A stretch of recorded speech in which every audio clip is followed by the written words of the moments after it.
If you find yourself in a conflict that won't resolve and seems to get only worse when addressed, you might be in what Dr. Cartman calls a drama triangle. Drama triangles have three roles: the victim, the rescuer, and the perpetrator. A conflict between two people can resolve around these three roles, or can be a dynamic between three people. To help explain this, I will use a messy house analogy. The perpetrator role is the individual who creates the conflict for the victim. This person is often perceived as the aggressor, the one with the problem, or the one causing chaos. In a house, the perpetrator goes into a friend's house and makes a huge mess, all the while taking advantage of a friend's hospitality. The victim in this dynamic is the one whose house this belongs to, except instead of addressing the conflict, they tend to feel resentful of their circumstances, turn passive-aggressive, and will stuff their feelings, needs, and wants. Victims tend to redirect the attention to themselves by focusing on how they have been wronged, while placing the responsibility on others to fix it because they genuinely feel helpless. But behind each victim, there are usually unresolved wounds that are being triggered by the one they are in conflict with. I'll explain this more later. The rescuer role typically assumes that role in an attempt to help the victim or rescue them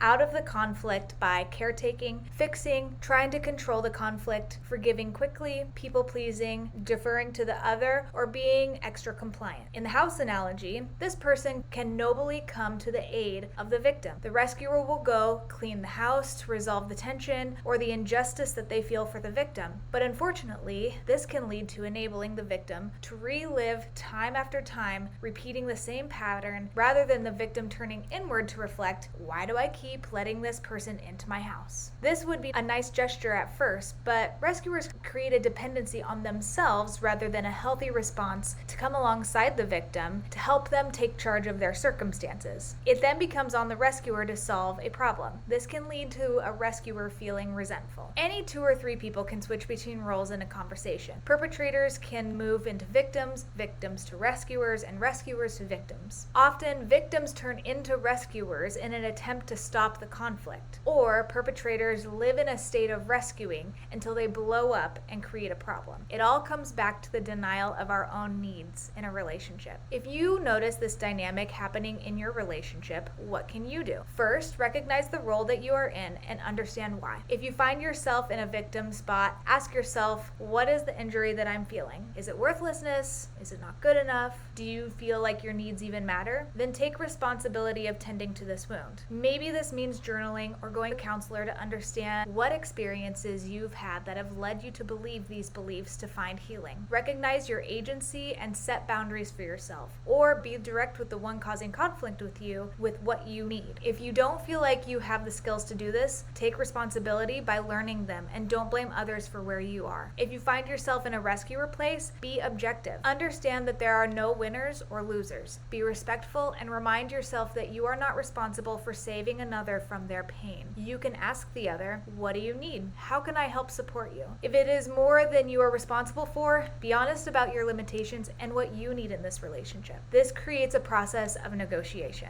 If you are the perpetrator or the one being blamed for the conflict, take responsibility of your role and be open to feedback and recognize what's getting triggered for you. There may be bigger underlying reasons for your behavior, and that's not anyone's responsibility except your own. I remind everyone that there is a spectrum on this. You have to be the one to determine where you set boundaries and draw lines. Most of this is determined by how much you or the other person is open to feedback. If someone continues to be defensive, it might mean setting boundaries on yourself and how much access you give to that other person. Just remember though, take ownership and responsibility to try and step away from this dynamic and create a new one.